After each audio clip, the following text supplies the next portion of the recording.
ni ibintu bigoye kubyiyumvisha ukuntu umuntu muvukana mu nda imwe kuri mama wanyu umwe na papa wanyu umwe bishobora kuza kurangira mubaye abakeba. ndetse iyi filime ni nayo mpamvu nayizanye, uze kuyireba uyirangize bya bintu tutuyumvishaga ko byashoboka. iyi filime iri kutwereka ko bishoboka kandi binabaho. ni filime ishingiye ku nkuru mpamo. reka twitangirire filime yacu. hari imodoka iri kuza ahangaha, ni imodoka iri mu bwoko bwa vani, irangije nta kindi yakoze, yafashe isashi irayitongoza ahangaha ku ruhande. hari umugabo wari uri aha ku ruhande nawe yitegereje hirya ahantu iriya sashi bayijugunye, iba abona muri iriya sashi hari umuntu urimo ndetse ari no kwinyeganyeza. kandi nanone arebye imbere abona hari igikamyo kiri kuza, gusa iki gikamyo kiri kuza gisatira ahantu ino sashi irimo umuntu bayijugunye. ndetse wa mugabo nta kindi yakoze, yarebye imbere abona ikamyo iri hafi, uri mu ikamyo nawe twabibonye yirangariye nta kintu bimubwiye, ari kuri cati ari gucata n'inshuti ze. ndetse uyu nguyu yageze ahangaha sasa ahura icyo abikoraho, yaravunitse akaguru, ijosi nawe riramurya. uri kubona ko bamushyizemo ibintu bimufasha nyine kuba byagorora neza kugira ngo atazarinyeganyeza, ryari ryaravunitse. nawe yakoze impanuka, yaraje ahangaha areba ahangaha uyu muntu uri mwaha mu isashi, areba kumuterura abona araremereye, abona ntiyamubasha. ndetse kandi uko ari gutinda niko ikamyo nayo iri kuza imusatira, niko iri kuza yenda kugera hariya baherereye. ubwo uko ari buze gukomeza kurangara, ikamyo ishobora kuza kugeraho ikaba yabagonga. arangije nta kindi yakoze, n'akaguru kari kumurya, ijosi riri kumurya, yateye hejuru aravuga ati shoferi wahagarika imodoka, shoferi undebere. yarangariye muri telefone, bya bintu bahora bavuga ati kujya muri telefone utwaye wiwe ntago abyita. ndetse uyu mugabo arangije aratekereza, arebye ahangaha abona imodoka iraje, ayibutse neza, atekereje yumva hari umufuka afite ahangaha, kandi uyu mufuka urimo umugozi. yarebye no hejuru mu giti, abona hejuru mu giti hari ikintu cy'igishami kitambitse, abona ashobora kuba yakibyaza umusaruro. ese ari buze kubigenza bite? ndetse ni nuko tuyitangiye, uze kuyireba uyirangize, ndabizi neza ko uri buze kuyikunda. nta kindi yakoze, yavanyeho wa mugozi, afata umwanzuro wo kuvuga ati reka akoreshe tekinike, kuko uri kubibona ko yari yaravunitse, ntabwo yari gushobora guterura umuntu nk'uriya, kandi twabonye ari umuntu mukuru. shoferi nawe rwose ari gucatinga ntacyo bimubwiye. uyu nawe yakoze yirukanka, agira vuba vuba akomeza guhamagara ati shoferi wahagaze, shoferi ntabwo ari kumva, kandi imodoka iri kuza iri hafi kubasatira, iri hafi kubageraho. uyu nawe yashatse uburyo ki yacunguza uburyo umwete, ashaka kureba uburyo ki yakwihuta kugira ngo arebe ko yatabara uno muntu. abantu ubundi tugira amarangamutima,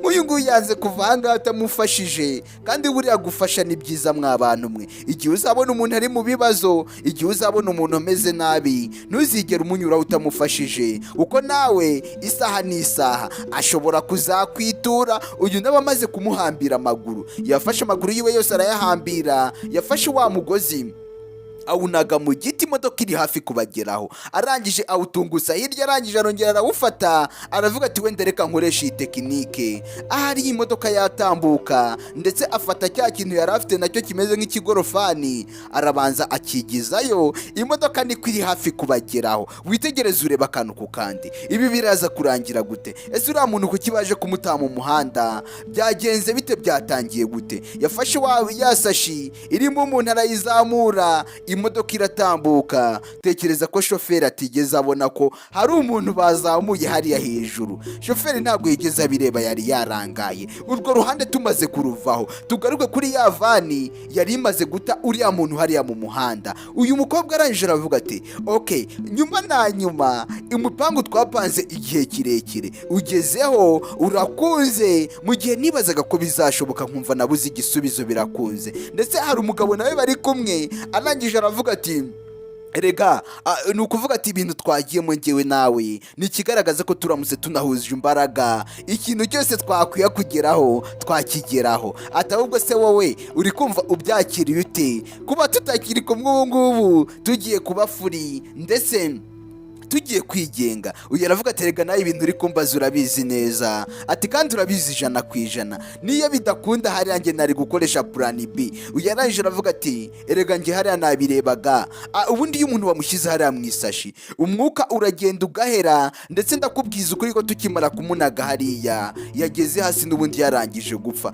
kuko byonyine umwanya twamaze mu modoka ntago niyumvisha ko yaba akiri muzima. Uko biri kose gupfa ko yari yarangije gupfa, twagiye kumujugunya hanze yarangije gupfa. Ndetse uyu nta kindi yakoze, yarebye hanze bishimye, ibintu bakoze ntago bibatunguye, nibo bamaze kumunaga hariya mu muhanda. Gusa icyo batazi, tubonye hari umuntu ugiye gutabara. Reka twigarukiye kuri rwa ruhande rw'umutabazi, kuri wa mugabo uri kugerageza kuba yatanga ubufasha ngo arebe ko yafasha uyu muntu bashyize mu isashi. Mu kanya gato dusize twumva abamutaye bavuga ko ubu noneho bagiye kwigenga, kandi dusize twumva bavuga ko ibintu bakoze ari ibintu bari bamaze igihe bateguye, ndetse bavugaga ko ni imipangu bihaye yagombaga kugerwaho byakwanga byakunda. Uyu mugabo nawe yakomeje kugerageza ahangaha ashaka buryo ki yamwururutsa akaba yamugeza hasi. Ntago yari guhita amanura gutyo gusa, kuko wari gusanga amuhuhuye nakuka kanyuma yari asigaranye, kuko urabizi iyo bagufungiye mu isashi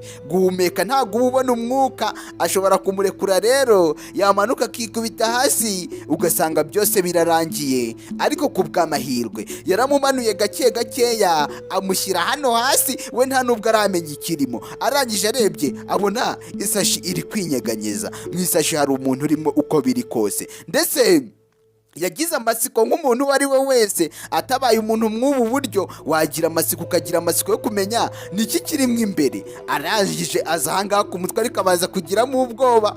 Yaje ku mutwe ariko abanza kugira ubwoba, nawe uri kumva yaravuze ati buse ndamutse funguye nkasanga ni Sekibi yigendera nabigenza gute? Nta kindi nawe yakoze, afungura gake gakeya afata yasashi atangira kuyica. Arebye mu imbere, witegereze undebere nawe, kumbi harimo umuntu, ndetse umuntu urimo si umuhungu si umugabo ni umugore. Bibi bisace gusobanuye iki? Kandi nanone wibuke neza, hari amagambo twatangiye mbabwira ati uwo wabonaga nk'umuvandimwe ntibigutangaze muramutse muhuye muri abakeba. Ugeneje avuga ati oya ntago byumvikana, uri gukora iki mwaha mu isashi? Uyu mugabo ni kwahise amubaza. Buriya hari n'ibintu nawe ubona ukibaza ukuntu bishoboka, ukumva ntibinabaho mbese muri makeya. Uyu yarangije aravuga ati mfasha, ndakwingize please help me, ndakwingize rwose mfasha. Nawe nta kindi yakoze, aravuga tumva buretseho gato yarega, bureka ngufate nyitabure yose ntago washobora kuvamo, kuko hanga hari undi mugozi bari bahambiriyeho. Gusa uyu mugabo nawe aratunguye, ni ibintu atiyumvishaga, ukuntu umuntu bamufata bakamuhambirira mu isashi gutya ari muzima. Ndetse ahangaha yaravuze ati reka mbanze ce ino sashi baguhambirije ahangaha, uyu mugozi mbanze nkugukuremo ubone kweguka. Ndetse uyu nguyu umwuka yawe urigiye no gushira, arimo arahumeka cyane. Urabizi hari hashize umwanya munini atari guhumeka ari mu isashi, ndetse nta kindi yakoze, yahise amuhobera, yahise amugwamo byihuse. Uyu mugabo nawe arangije aramuhobera. Uyu mudamu arangije avuga ati wakoze cyane, ati wakoze cyane rwose, nakushimira bingana gute, ibintu nkoreye Imana izabikwitura. Ariko nubwo abivuga ni nako ari kurira, avuga ati wakoze cyane rwose, umurushije agaciro. Ese ninde ari kuvuga ngo amurushije agaciro? Uyu mugabo aravuga ati ariko se ibyo bintu uri kuvuga nta nubwo ushatse kubisobanukirwa neza. Ninde uri kuvuga ngo ndi kumurusha agaciro? Nanone se wageze mwahangaha gute? Ni ibibazo nawe yakomeje kumuhata, ati ahangaha wahageze gute muri iyi sashi? Wishyize muri hambira, none wagiye kubona ubona wisanzemo, byaje kugenda bite? Arangije aravuga ati nabonye vani rwose imodoka hariya igusohoramo ikunaga hanze. Bari abantu mwapfuye iki? Muziranye mute? Uko biri kose hari abantu bari bayitwaye, ndetse ari nabo bagize uruhare mu kuba waguye hano hanze, kuko ntago wari kwitora ngo usimbuke kuriya kandi uri mu isashi. Hari umuntu wakunaze hanze uko biri kose. Kandi mu kanya ndabo tumaze twumva bavuga ko yari ababangamiye, ngo ubu noneho bagiye kuba furi, bagiye kwigenga, ndetse bagiye kugenda bibohoye nta kibazo. Uyarangije aravuga ati ntago wabyumva ndamutse mbikubwiye n'ubundi, ati ni umugabo wanjye ndetse na murumuna wanjye nibo bamfashe banshyira mwaha mu isashi. Nyagasani, si bimwe navugaga, tekereza ko murumuna we yamwifatiye akamushyira mu isashi, ndetse n'umugabo we barangiza bakaza bakamufata bakamutana ku muhanda. Uyu mugabo arangije aravuga turambeshye. Oya, urambeshye, ntabwo byumvikana. Mushiki wawe n'umugabo wawe, ibyo bintu se bibaho gute? Ntabwo bibaho. Nose gute nafata umugore wanjye nakoye, umugore wanjye tubana tuzabyarana, nkamufata nkamuhambira nkamushyira mu isashi? Ubwo se cyaba ari ikiguzi kingana gute? Ugereranyije aravuga ati niyo mpamvu nanjye nakubwiye ati mbikubwiye ntabwo wabyemera, ariko byabaye. Mushiki wanjye yabikoze ku bushake, nako murumuna wanjye yabikoze ku bushake, ndetse bari bamaze igihe banyigaho, ntabwo ari n'ibintu byabatunguye, n'ibintu bateguye. Ati rwose fasha unkuremo aha ngaha. Uyu aravuga ati umva buretseho gatoya nta kibazo, reka nze ndaje nguhambureho ibyo byose. Ariko nanone aya makuru mbaye ntago nyizeye, ndashaka andi makuru mazima. We yanze kubyiyumvisha kuko ari ibintu utakwiyumvisa. Gute umuvandimwe wawe yakwitora akagenda akabana n'umugabo wawe, umugabo nawe akabyemera? Ndetse uyu aravuga ati banza unkuremo aha ngaha, byose ndaza kubikubwira twitonze, gusa icyo ugomba kumenya uko niko kuri. Uyu mugabo arangije aravuga ati oke nta kibazo. Ati rero nanjye mfite umwana urwariye mu rugo, rero reka ngufashe, niba byakorohera bitakugora waza tukajyana mu rugo iwanjye, kuko umwana wanjye ararwaye, biba ngombwa ko buri gihe saa sita ngenda nkamuhereza imiti, n'imiti kwa muganga bamuhaye. Ndetse uyu mugabo arangije aramubwira ati rero kubera ko nta hantu ufite ho kujya, ubu ngubu muri make nta hantu ufite ho kuba wajya, kuko ntiwahita usubirayo banakumerera nabi. Niba koko ibintu wambwiye ari ukuri, ntabwo arabyumva. Ati niba ibintu wambwiye ari ukuri banakumerera nabi, ati waza tukajyana. Uyarangije aravuga ati oya rwose nta kibazo kujyana. Ubwo se uri kumva nakwanga ashingiye kuki? Ati ntaribi rwose turajyana, niba ubishaka mpamburaho bino bisashi ubundi tujyane nta kibazo. Uyu mugabo arangije aravuga ati oke nta kibazo, reka nze ngufashe mbaze nkukureho bino bintu se byose baguhambiriyeho. Mbese muri make uno mugabo nawe afite umwana mu rugo, kandi nk'umwana we nawe ararwaye. Ese ibi biri buze guhurira hehe? Uze kuyireba uyirangize, kandi ndabizi neza kuri buze kuyikunda. Ntabwo nabahitiramo inkuru itari nziza. Ndetse bidatinze bakomeje urugendo, uyu mugabo ari kumujyana amwerekeza iwe. Uyu mugore nawe akomeje agenda amubwira ati none se ko munamutuye kure cyane, nka buriya hari ahantu iyo wahiriwe kuri upfa kubona amafaranga. Uyu aravuga ati wa muntu we ntabwo biba byoroshye, biba bigoranye ariko tukabikora. Uyu nawe akomeza kugenda amuganiriza. Mbese n'umugore nawe ntabwo rwose yari wa muntu wifata byaho, nawe yagiraga ibiganiro cyane. Bageze ahanga uyu mugabo aravuga ati umva rega ntabwo turi buze gukomeza, ntabwo turi buze kugera kure, kuko urugo rwanjye ni aha ngaha. Uyu aravuga ati wituriye aha ngaha se?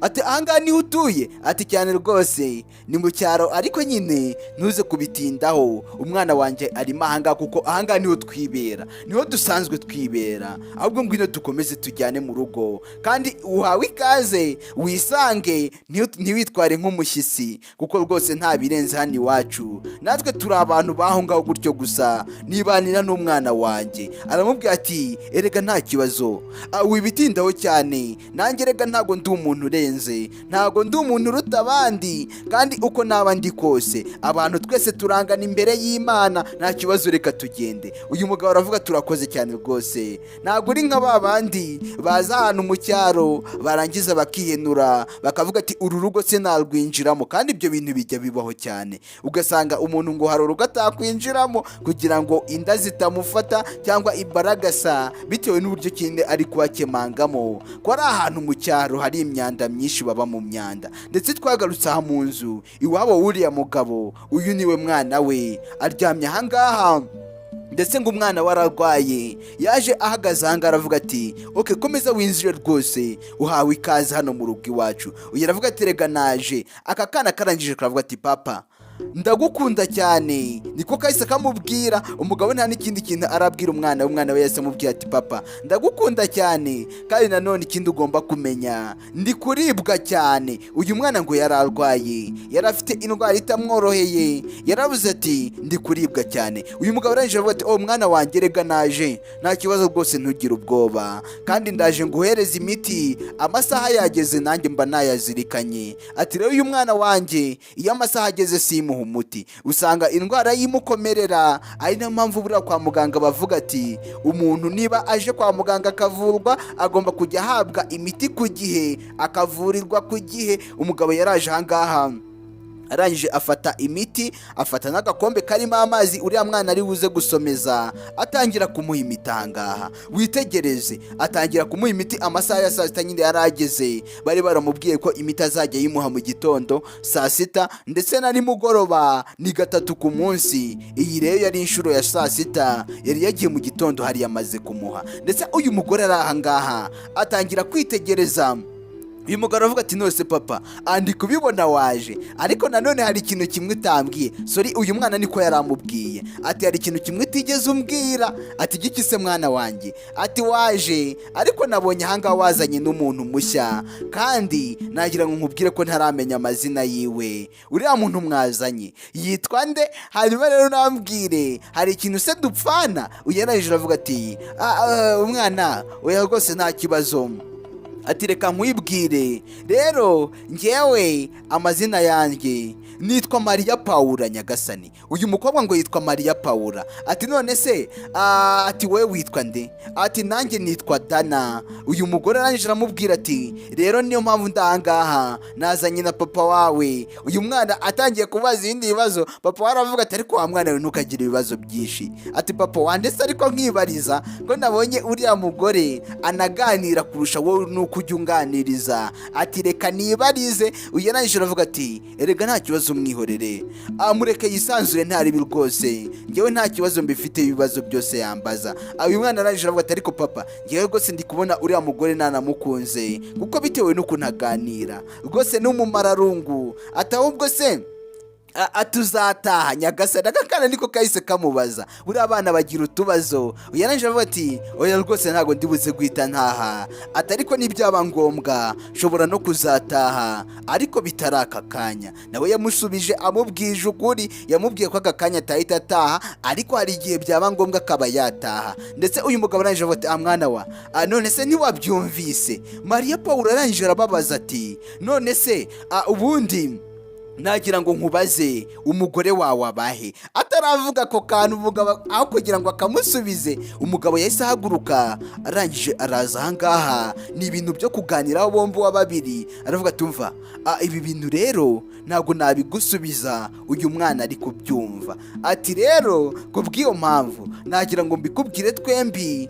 turi babiri, niyo mpamvu mpise mpaguruka kugira ngo mbe nabigusobanurira. ati rero umugore wanjye yararwaye, hanyuma rero mu nyuma yaje kugera aho yitaba Imana. ati rero nyuma yuko amaze kwitaba Imana, nanjye twari turi mu modoka imwe twembi, nari mujyanye kwa muganga, nyine yari arwaye kanseri amujyanye kwa muganga. ariko iyo modoka yaje gukora impanuka, umudamu we biza kurangira apfiriyemo, ariko n'ubundi yari arwaye arembye cyane ari kujya kwa muganga. ati nanjye niyo mpamvu wabonye kuva na kare hose nambaye iki kintu mu ijosi, akaguru kanjye ntago gakora. umwana wacu nawe yahise akurira uburwayi, ubu nawe arwaye kanseri nyagasani. sasa witegereze, mama w'uriya mwana yishwe na kanseri, uriya mwana nawe arwaye kanseri. ndetse Paul arangije aravuga ati rwose ndi kumva bibabaje cyane, ni inkuru ibabaje y'ubuzima bwawe, kandi unyihanganire nyine kuba mise mbikubaza, ariko nanone byari ngombwa ko mbimenya, nkabimenya nabyo nkamenya ibiri kujya mbere. Paul arangije aravuga ati ahubwo se hagati aho ngaho reka mbanze ngushimire rwose, wakoze cyane, wantabaye, wamfashije rwose, uri umugabo w'indahemuka, uri umugabo rwose urenze. yaravuga ati rega byari ngombwa ko mbikora, kuko ntabwo nari kukubona umeze kuriya ngo nkwihorere, nagombaga nanjye kugaragaza uruhare rwanjye. yarangije aravuga ati humura rwose, nanjye nagira ngo nkubwire ko iriya neza wangiriye, biriya byose nzabikwitura kandi nzakugirira neza. ndetse uyu mugabo arangije nawe ahita amubaza ati none se wowe bari abantu uri buze kubakorera iki? uyu aravuga ati umva, ibyo ndi buze kubakorera rero nanjye sindabisobanukirwa, gusa nanone hari umupangu mfite, ntabwo byarangira kuriya gusa ngo bampemukire kwa kariya kageni ubundi ngo mbihorere. uyu mugabo aravuga ati none se hari ibindi bintu uri gutegura se byo kuba wajya kwihorera, wenda nanjye ukaba wankenera, wenda ukaba wakenera nk'ubufasha bwanjye tukaba twajyana? uyu aravuga ati cyane nyine, hari gipangu mfite, ati ahubwo weba witeguye. Uyu aravuga ati nanone birabe bitanshyira muri risike, ati hoya nanone ntabwo nagukoresha ibintu bigushyira muri risike, gusa nanone nyuma y'ibi ngibi uru rugamba ngiye kujyamo rwo kwihorera, rwo kubereka isomo, rwo kubigisha isomo, ni narurangiza nagira ngo nkubwire ko ibintu byose bizamera neza ndetse no kurenza uko ubitekereza. Arangije aramubwira ati ahubwo reka nkubwire imwe mu mipangu y'uburyo ki ngiye kwihoreramo. Ibyo byarabaye agiye kumubwira imipangu. Iyo mipangu ni iyihe? Twagarutse mu rugo iwe, hahandi yahoze aba, bamukuye murumuna we twabonye ari we yokibye urugo rwe, niwe usigaye arubamo. Pawulo yarahaje, ni rwose ni mu rukerera rwa mu gitondo, yaraje asanga murumuna we aracyaryamye, noneho sha aryamye ku ruhande rwe yanaryamagamo. Araza afata bedi kava bukeya, afata amakuvurera yazamura, arangije araza yinjiramo neza. Umugabo aya masaha aba yabyuse, nta mugabo uba ukiryamye iki gihe. Arangije nawe ariryamira. Aryamye hehe? Ku ruhande rw'umugabo we yaryamagamo, ndetse uruhande rwe yaryamagamo ni murumuna we ururyamyemo. Aritegereza, murumuna we arangije rwose arinyeganyeza, aravuga ati yewe we sha ubu se haba hakeye, ati miyamoro, ati nizere ko nawe waramutse neza rwose, kumba ari kuvuga aracyasinziriye. Amukozeho yumva ni umubiri w'abakobwa, buri umubiri w'abakobwa ntabwo upfa gukomera nk'umubiri w'abasore cyangwa abagabo. Yahise yikanga, arebye abona ni mukuru we, yararebye yitegereje neza abona ni mukuru we, ahita ashidukira hejuru, kandi ntabwo yashidukiye hejuru gutyo gusa, yanashitukiye hejuru ataka. Mariya Pawulo amaze kubibona ko bigenze gutyo, ahita abyuka arirukanka. Umugabo yaje yirukanka aje gutabara, aje kureba ikiri kujya mbere mu rugo iwe, yumvise umugore wari gutaka, gusa uyu ni umugore we wa kabiri. Yaje ahangaha asanga umugore warihebye, ndetse ageze ahangaha aravuga ati miyamoro, amayiravu niki kiri kujya mbere? Mbwira neza, numvise uri gusakuza, kandi urwo rusaku rwawe nawe urabizi, uri gutaswa niki? Ndetse uyu musheri waraje aravuga ati nyagasani aracyari ahangaha, ahindukiye aramubura, yamaze kugenda twabibonye. Aravuga ati miyamoro, ngenda bizi neza 100%, Pawulo yarari hano, Pawulo ndamubonye aryamye muri uno mwanya wawe, narinzi ngo ni wendi kuvugisha, ariko namwiboneye na namukoze. Umugabo aravuga ati iki ntabwo byumvikana, nyuma y'igihe cyose gishize se yabagarutse kugira gute? Ugeranyije aravuga ati ngewe ndabizi neza mugabo mwiza, ntabwo ndi kukubeshya, ibintu ndi kukubwira ni ukuri. Pawulo namwiboneye hano. Ubundi baravuga ati nta mahoro y'umunyabyaha. Uyu mugabo aravuga ati nyamara ibintu uri gukora ujye uzirikana n'ingaruka byagira. Uzi ko gukomeza gutaka gutyo polisi ziramutse zihagera zikamushakisha zikamubura, uzi ko twafungwa imyaka 100. Rero tuza ibyo bintu reka no gukomeza ubivuga, hashobora kugira nk'umuntu twumva turimo tuvuga ngo Pawulo aracyari hano, nawe akaba yagira amatsiko yo kwibaza ahantu yagiye. Rero cunganwa n'umunwa wawe, cyangwa se mo kimwe ukomeze ukora ibyo bintu, tujye muri gereza dufungwe imyaka 100 yose. Uyu mugore arangije avuga ati nyamara sheri sinzi uburyo kinabisobanuramo, ngewe ndamubonye niba ari umuzimu, niba ari iki nahabutse, umutima wanjye urenda kunsohokamo, ariko namwiboneye kumubona byo. Yarara kuri uru ruhande uryamaho. Uyu mugabo aravuga ati nyamara wowe wicunge neza, niba utari umusazi ucunge neza, cyangwa umbwire nkujyane kwa muganga hakiri kare. Aho ngaho ninde uri kuba habona uharyamye koko? Kuri urwo ruhande nta muntu ururyamyeho, ndetse uranabizi ko nabyuse kare. Ugeranyije aravuga ati ubanze ari ikibazo mfite cyo mu mutwe wanjye, cyangwa se zikaba zari inzozi, ariko nanone mbabarire, gusa njye namubonye, niba rero ntawe uhari ngewe ndigendeye kandi wongere kumuhamagara umbwira ubusa. Uyu mugore arangije avuga ati oya miyamoro rwose ntabwo ndi bwongere. Umugabo arigendera, gusa twe Pawulo twamubonye yahageze, twigeze kumwibonera, uyu yahabutse yagize ubwoba. Yagize ubwoba aravuga ati ariko se ntabwo byumvikana neza, Pawulo ngewe ndamwiboneye, none se niba yarari ahangaha yaba ahise ajya hehe? ko njye namubonye ibyo byarabaye. Sasa ibyo bimaze kuba, wa mugabo we yarasohotse rwose, aza yitunganya ahangaha, aza yambaye agasaha, avuga ati amasaha arageze yo kujya ku kazi, hamaze gucya. Ageze ahangaha abona Pawulo aratambutse, umugabo agira mu ubwoba. umugabo yagizemo ubwoba, ibintu umugore we yari amubwiye yanze kubyumva, yagarutse mu cyumba yirukanka kibuno mpamaguru. Arangije aravuga ati sheri nanjye ndamubonye ni ukuri kw'Imana, ndamubonye, reka twishe vuba vuba. Sasa undebere umugabo uri ahangaha ahantu abera nk'umwana, nkaho yagashatse buryo ki yakemura ikibazo. Nk'umugabo mu rugo yabwiye umugore we ati tujye muri kuvureri hano twipfuke, nanjye ndamubonye hariya hanze. Ati sheri sinakubwiraga na kare hose, nakubwiraga ati namubonye ukampakanya. Nizere ko noneho wishiriye amakenga, nawe uramwiboneye, noneho urarenzaho iki, uri buze kongeraho iki? Kumbi Pawulo kuko byanyabyo yaranahari, yaje kubakina agakino we na wa mugabo Christian, batangiye kubaseka, ati mana we wumvaga ukuntu biri gutaka. Ati gusa ni ibigoryi, ni n'ibintu bikora ibintu bitateguye. Atumva ahangaha rero agakino ka mbere ubwo tugasoje, reka twigendere, ndaje nkwereka ibindi bikurikiraho. Ibyo byarabaye, gusa basize babakozemo umukwabo, bidatinze baje mu rugo baseka, bavuye nyine kubasaza nabo bari basigaye bavuga ati banza twasaze, twembi twasaze, baje baseka. Ati shari rwose n'ubwa mbere nsetse bigeze ahangaha, ati ntabwo nari mperutse guhura n'ibintu nka biriya, n'abantu bansetse kuriya nabiherukaga kera, ndeba komedi zaba Master Bean. Uyu mugore niko yaravuze, ndetse uyu mugabo arangije aravuga ati my love sha rwose birasekeje, azavugisha umwana we, kandi umwana we yabaga afite akavuyo. Arangije aravuga ati umwana wanjye se yaba yahise asinzira muri aka kanya, reka nze ndebe.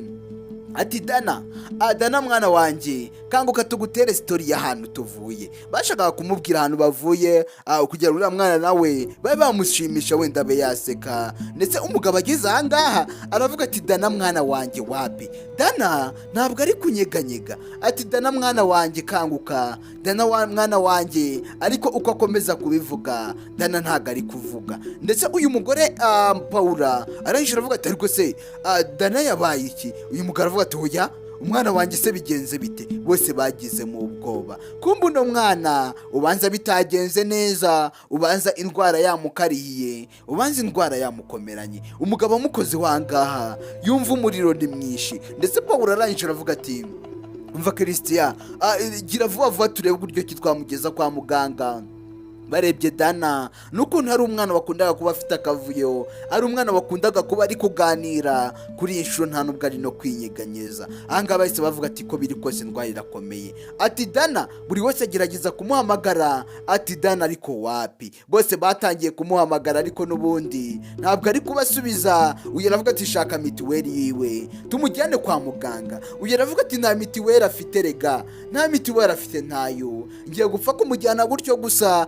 Kandi urabizi buriya kugenda udafite ubwishingizi mu kwivuza baguca amafaranga, bakwaka amafaranga menshi. Kandi uyu mugabo nta mafaranga yari afite, ubuzima yibereyemo turabubona. Uyu aravuga ati umva ikihutirwa no kumujyana kwa muganga bamuvure, amafaranga ntago azabura umwana yavuwe. Uyu aravuga ati koko icyo gitekerezo nicyo. Ati Dana mwana wanjye bashaka buryo ki bagomba kumujyana kwa muganga kugira ngo bamwiteho. Uyu mugabo ntago yari yaratanze mituweli yiwe kubera ko byaterwaga nuko nta mafaranga yabaga afite, nayo yabonaga yarayazanaga nyine bakaguramo ibyo kurya, bakaba ari ibyo bararira, ubuzima bugakomeza kwicuma gutyo. Akana disi kaganiraga, akana kakundaga kwigirira inkuru, kari kifite umutima mwiza, ntabwo bibashije kugenda neza. Umugabo yaravuze ati miyamoro Dana rwose wincika, winsiga njyenyine, gumana nanjye, papa wakuri iruhande nagarutse, ndahanga ndi kumwe nawe. Yahise amufata mujyana kwa muganga. Ahari wenda kwa muganga byahindi bavuga ati nyine kwa muganga barasanasana iminsi kicuma, wenda hari icyo bamukoraho bakareba ko umwana byagenda neza. Ibyacu ntibyatinze, aha kwa muganga barabanze bahita bamukubitamo serumu yihuse. Baranga bavuga ati mwana wanjye humura biraza kugenda neza. Uyu mugabo niko yari ari kuvuga ati mwana wanjye Dana, papa wari ahangaha ari kumwe nawe, mu kanya ndaza kukuzanira imbuto, ndetse ndabizi neza ndakuzanira na twa tuntu ukunda, ndakuzanira amabiswi byose ushaka ndabikuzanira. Muri ako kanya bakiri aho ngaho muganga yaraje. Papa w'umwana arangije aravuga ati muganga please ndakwingize rwose, nizere ko umwana wanjye biri buze kugenda neza. Uyu muganga aravuga ati ahubwo se nagira ngo mbabwire ko ubwo mwana wanyu gukira kwe rwose biri kure, biraza gusaba ko yabagwa, kandi kugira ngo abe yabagwa dukeneye amadolari 100,000 nyagasani. Amadolari 100,000 ni amafaranga menshi, ni amafaranga menshi. Ushobora no gusanga uriya mugabo ntayo yigeze atunga kuva yabaho, yarikanze. Arangije aravuga ati dogiteri koko kureba ubuzima mbayemo, ureba nanjye ntashoboye, ndetse na mama w'umwana ntago turi kumwe, ndibana. Uri kumva ayo mafaranga nayakuye he? Nayakura hehe? Ayo mafaranga nta hantu yava, nta n'imitungo mfite wenda ngo yaguramo ayo mafaranga. 100,000 by'amadolari ni amafaranga menshi. Ushobora gusanga ari muri miliyoni mu manyarwanda, nyine miliyoni 150 ingahe gutyo. Ndetse dogiteri ahangaha arabyumva, arangije areba ahangaha. Uyu mugabo aravuga ati rwose dogiteri please ndagusabye wite ku mwana wanjye, amafaranga ngiye kugenda nakikiraka haba mu kiyede. Uyu mugabo kandi wibuke yaranakomeretse, akaguru kiwe n'akajoriti ntabwo yashobora kukagendesha. Uyu muganga arangije avuga ati rega anagira nkubwire ko rwose ayo mafaranga uba ugomba kuyishyura ibitaro, hanyuma rero bakabona ko amafaranga yagezeho yuzuye, nibwo baguha abaganga baza kuvura umwana wawe. Naho ubundi mu gihe bitagenze gutyo, ntabwo ari inyanya ugenda ngo urakopwa na mugenzi wawe muziranye wo muri karitsiye. Iyo bitagenze bityo ngo utange amafaranga afatika ibintu birangire ndetse wishyure ibitaro, ubwo nyine nawe urabyumva nta kintu bagufasha. Uyu mugabo byaramurenze, ni umukene wigendera. Aravuga ati ubuse koko mana, ibi bintu ndaza kubinyuramo gute? Ibi bintu ndabicisha he? Hari igihe nyine ugera mu kibazo runaka ukibaza ukuntu uri buze kugikuramo bikagucanga. Uyu mugabo byaramurenze, ndetse n'amarira agera haza. Aravuga ati umwana wanjye biragenda bite? Ndetse Pawulo arangije aravuga ati muga rero hari ikintu nashaka kukubwira. Ni ukuvuga ati ngewe kuri banki yanjye mfiteho ayo mafaranga nayaguha. Ndetse Pawulo yari n'umukire ku kigero cyo hejuru, yarabyipevye aravuga ati ibyo byose nimubinkireho, ngewe rwose ayo mafaranga ndaza kuyabahereza. Mu gihe uyu mugabo yari ari kwibaza ati biragenda bite? Mwabantu mwe, buriya hari igihe ufasha umuntu mu kibazo kimwe, nawe yarangiza akagufasha mu kibazo utatekerezaga ko yagufasha. Ndetse dogiteri yarangije aravuga ati okay, nta kibazo, niba muri buze kwishyura amafaranga mukaba mwabyemeye, umwana wanyu aravurwa. Ariko nanone ikibazo cyaza kuba ari uko ayo mafaranga mutayishyuye, nawe urabyumva ntago byagenda neza. Arangije aravuga ati okay, nta kibazo, reka ngende mbabwire uko ibintu byifashe, nawe genda ntari biwohereza amafaranga kunuze kuri akawuti yanga mu bitaro, byose bize kugenda neza. Uyarangije avuga ati okay, nta kibazo rwose, nta kibazo ndaza kubikurikirana. Muganga aravuga ati mwe muganira n'umwana wanyu nta kibazo, reka dutegure ibikoresho, kuko niba bari bagiye kumukorera surgery ngo babe bamubaga, urabyumva nyine ntago bari gukoresha ibikoresho bidahari, babanza no kubituma kugira ngo wumve ko ibikoresho bakoresha biba bihenze, ni ibikoresho biba bisaba amafaranga menshi, akaba ari nayo mpamvu nabo babakaga amafaranga menshi. Pawulo araje avuga ati umva Christian, humura rega umwana waraza kumera neza. Ubwo muganga tubwiye ko nitwishyura ari amafaranga bari buze kubikora, nta mpungenge na nkeya. Abaganga buri ibintu bakwijeje baranabikora. Uyarangije avuga ati rwose sinabona buryo ki nagushimiramo, atariko ikintu ugomba kumenya, nazakora ikiyede, nazagira gute, nazikurubanga mu byondo, nagira ngo nkubwire ko nzakwishyura, kandi iyi neza ungiriye ukantabara mu gihe narindi mu bibazo, iyi neza nzayikwitura rwose. Ubundi wowe uri intumwa yoherejwe n'Imana kugira ngo uze ufashe abatishoboye nkatwe, ariko ndakwizeza ko nagukoreye ubusa. Umugisha wose uze ugani wawe. Yaravuga ati umva rwose humura nta kibazo, kandi urakoze cyane nawe rega, wantabaye ntabwo utagize, nanjye nagakwiye kugushimira, ariko nta ribi. Ikibanze uriya mwana Dana nabanza akire, wenda ibindi bizaba biza mu nyuma, ariko wiwe yakize nta ribi. Uyaravuga ati rwose Imana ihabwe icyubahiro, kandi Imana yakuremye rwose nagira ngo nyisingize, yabuze icyo yamukorera. Buriya hari umuntu kwitura ibintu ukareba inyiturano kwituye, ukabura ikintu wamwitura nawe kingana niyo nyiturano yakwituye, ukabura buryo ki wabigenza. Ndetse ahangaha umwana asa n'uwari ukangutseho gakeya, ariko n'ubundi papa warangije aramubwira ati humura mwana wanjye, mu kanya bagiye kukuvura, bagiye kugenda bategura imiti, rero vuba ahangaha turaza gutaha, ndetse uyu mugira neza niwe watwitayeho wadufashije, ati buretseho gatoya ngende nanjye njye kukuzanira intuze nyine ibyo kwambara mu rugo, ajye kumuzanira imyenda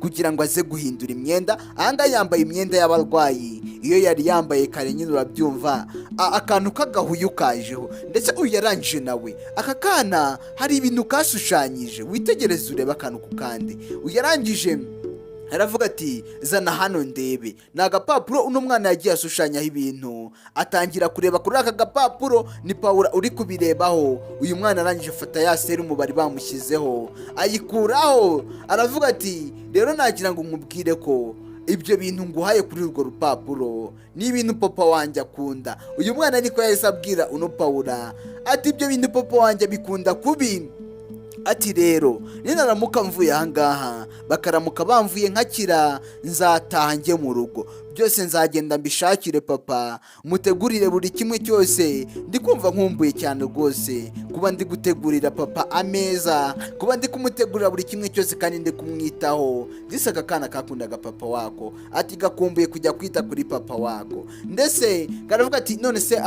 Miss Paula, ati uri kubona koko ibi bizagerwaho bakamvura nkatankongera nkita kuri papa wanjye? Paula arangije aravuga ati oya rwose nta kibazo bizakunda, ndetse vuba ahangaha. Uyu aravuga ati papa wanjye nanjye rega ndabizi, nawe akumbuye ko mutegurira ibintu akunda, atarabikumbuye cyane. Paula aravuga ati erega nagira ngo nkubwire ko vuba ahangaha bidatinze uri buze gutaha, papa wawe ugende umutegurira buri kimwe cyose, kandi papa wawe ndabizi neza ko ari buze kubyishimira. Buriya nawe yarambwiye ati iyo wamuteguriye ndetse iyo abona uri kumwitaho, ndetse ngo ni wowe umuntu wa mbere umushimisha muri iyi si, ngo uri byose byiwe, nawe papa wawe agukunda kubi, nta n'ikintu na kimwe yakurutisha. Ati wowe ahubwo utinze gukira gusa, ndabizi nawe ko azabyishimira, kandi nanjye nzakomeza kukuba hafi rega, nzakomeza mbane nawe nkomeze nkube hafi, nzaguha buri kimwe cyose icyo uri buze gukenera, ntuze kugiranye, ntuze kuniganwa ijambo, uze kubimbwira nta kibazo ndaza kubigufasha. Mbese Paula yakomeje kumuba hafi mu gihe papa w'uno mwana yasubiye mu rugo ngo yagiye kumuzanira imyenda ari buze kwambara nibamara kumuvura. Paula nawe yakomeje ahanga inshingano, akomeza amuganiriza. Buriya umuntu urwaye biba byinshi ukomeze umubwira amagambo meza, umubwira turaza gukira, biraza kugenda neza, ibyo bimurinda no kwiheba. Ibyo byarabaye. Twagarutse kuri uru ruhande sasa rero, kuri uru ruhande barakwereka wa mugabo, uyu mugabo yitwa Robert. Uyu mugabo nyine wirukanye uriya mugore, yafashe umugore we akajya kumujugunya ku muhanda, yarangiza agatwara murumuna w'umugore we. Baje ahangaha sasa, yaje azanye n'uyu murumuna wuriya Paula, baje ahangaha nyine kubikuza kuri ATM, bari bazanye ya karita kugira ngo babahe amafaranga. Ndetse uyu mugore yayihereje uyu nguyu ukora ahangaha, aravuga atakira rwose dukuriye haya amafaranga. Arangije afata ya karita ayikozaho. Urabizi iyo uyikojejeho bitewe n'umubare w'amafaranga ushaka niyo ukuraho. Nawe akomeza kwireba, uyikojeje aravuga ati ariko nanone hari ikintu mbonye kidasanzwe, iyi karita yanyu ko mbona nta mafaranga hari, byose biraborose, iyi karita yanyu yabaye blocked. Ugeranje aravuga ati ariko se ibyo bintu uri kuvuga ni ibyanyabyo? Ati cyane rwose barayiborose ntago ikora, ibyo bintu rwose ntago bikora, nushake ubwire n'umugabo wawe mwese mucekinge murebe uyabyibazaho. Ariko se ko kuri konti hariho amafaranga menshi, ikarita yaba yaraboroswe nande? Byaba byaragenze gute? Uyarangije aravuga ati okay nta kibazo, reka mbaze umugabo wanjye. Uyarangije umugabo we nawe yarangariye muri telefone aravuga ati my love, ati byagenze bite? Ati bikise kandi? Ati ino karita bavuze ko iborose, ngo nta kintu na kimwe byashoboka gukunda, muri make nyine barayifunze. Uyu mugabo arangije avuga ati byose birumvikana, byashoboka bite? Ngewe icyo nzi neza ni uko iyo karita ikora neza kandi mperutse no kuyikoresha. None igihe nari ndi kumwe na Paula, ngewe ndabizi neza ko nayikoresheje kandi nagiye nkanabikuza n'amafaranga, ariya mafaranga wabonaga nari maze iminsi ndi gukoresha. Ugeragije avuga ati okay, nta ribi, niba iyo ngiyo idakunda nta ribi rwose, reka muhereze indi. Ahangaha mpafite indi karita, reka nyiguhe nayo uyimuha yigerageza arebe. Sasa witegereze, ese banke yabo ninde waba wabiborotse ibi byose? Uyu mugabo yanze kubyitaho, afata indi karita arayimuhereza. Yaravuze ati ubwo wenda wasanga nibeshye. Uyu mugore warangije ayihereza uyu mukozi, aramubwira ati akirakoza iyi ngiyi, wasanga yari yibeshye, iyo ngiyo yo reka nizere ko iri buze gukora. Nayo arayifata ayikozaho. Mu kuyikozaho aravuga ati reka ahubwo muri kwigora reka. Nkuko nabibabwiye ku ya mbere, iyi nayo niko imeze, nayo iraborotse. Nta n'ikintu na kimwe ubu ngubu mwakora, ntago byakunda, bayikanzemo. Sasa bari baje ahangaha kwibikuriza inote, none basanze banki yabo n'amakarita byose nta gaciro ubu bifite. Uyu mugabo aravuga ati iki? Ariko se oya uri kujokinga, ndi kumva ibyo bintu uri kuvuga bidashoboka. Banki yanjye nzi neza se byaba byaragenze bite? Ndetse uyu aravuga ati nyamara ibintu ndi kubabwira rega nibyo, ahantu wese naba nanga kuyikoreshamo neza kugira ngo bigende bite. N'ubundi ayo mafaranga yanyu ko atariyo naba nkeneye, nta mpamvu rero yo kwibaza kuri ibyo byose. Nawe aravuga ati ntabwo byumvikana, nose n'ikihe kibazo cyaba kirimo? Ngewe ntabwo nigeze njya kubifungisha, none ubwo uri kumva byaba byaragenze bite? Ko iyi banki ntigeze njya kuyifungisha, ninde waba warayifungishije? Ninde waba warabihagaritse? Ndetse uyu mugabo aravuga ati ngiye kugenda nta kibazo, ninaramuka ngeze kuri banki nkasanga birakora, umenye ko ndibuze kugaruka ahangaha tugashwana. Ndetse uyu nawe arangije arabaseka, aravuga ati nta kibazo, genda urebe. Uyu mugore aravuga ati ariko se sheri atuza nawe. Arangije atavuga ati rato wakoze cyane, ati nta kibazo, reka tugere kuri banki, tugende niba hari ikibazo cyabayemo tujye ku cyicaro biriya wenda bagikemura, wasanga ari n'ikibazo wenda cyabaye muri banki, reka tujye kubikemuza. Umugabo arangije avuga ati ngwino tugende. Ndetse ahangaha abakozi bo kuri banki urabizi serivisi baba bazitanga neza. Aravuga ati namwe mwakoze kuba mwari mwitabiriye, kuba mwari mwaje kuri uyu munsi, mwakoze cyane, tuzongere dusubire ubutaha. Ibyo mwarabikoresheje, baragiye bajya ku cyicaro cya banki, kuko hari ikibazo nyine abantu bagira bikaba ngombwa ko gikemurirwa ku cyicaro, ahangaha bikaba bitashoboka. Ibyo byarabaye, bimaze kuba twagarusanga ku cyicaro cya banki. Ndetse hari umukozi uri ahangaha wari uri muri banki, umugabo yaje yinjiramo na disipurine nkeya, ajya avuga ati niwe mukozi wo muri banki? Ati cyane rwose. Ati rero ndahangaha ku kibazo cyumvikana, ni gute ngewe mbika amafaranga kuri banki yanjye, najya kuyabikuza bakambwira ngo amakarita ntago ari gukora, banki yanyu byarapfuye tubimenye. Biravuga ati ariko se kuri banki yawe harimo ikibazo se?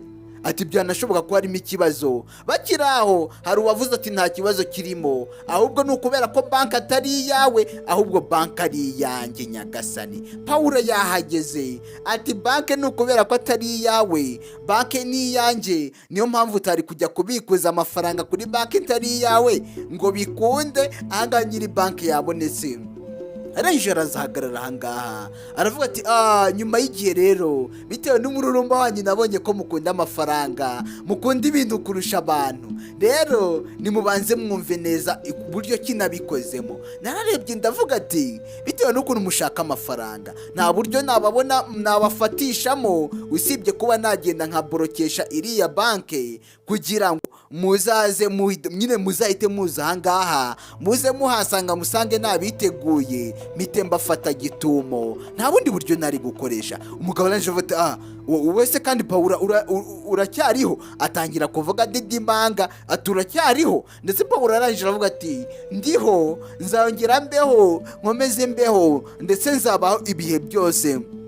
kuko ntago ari mwe mungenera ubuzima. Ati ndabizi nyine kubw'umwaku wanyu ntago mwishimiye kuba ndiho, ariko nanone ndiho, kandi nanone nicyo nashakaga ni iki ngiki. Nashaka ko muza aha ngaha mukaza hano kuri banke muje kurekarama ikibazo cy'amafaranga, nanjye nkahita mbifatira. Ati rero nyuma y'ibyo mwakoze nagira ngo mbabwire ko sha rwose mwaribeshye, kandi agakino mwagakiniye nabi. Ntago ari kuriya mwagombaga kubitwara mwitonze, mukabitwara gake gake, ariko mwahise muhurura murirukanka dumburi, ndetse muri umuntu watangira kuvuga ati rwose mukuru wanjye sinjye gukubeshya, ibintu byabaye byose yari imipangu y'umugabo wawe, ntago ari amakosa yanjye, ndetse nta n'uruhare njyewe mbifitemo. Rwose nukuri pe, ntago nakubeshya, byose byari imipangu y'umugabo wawe. Njyewe ndarengana, nta kintu na kimwe nigeze nkora, nta n'ikintu nigeze mbigiramo uruhare, biriya nta ruhare nabigizemo. Please ndakwingize mukuru wanjye,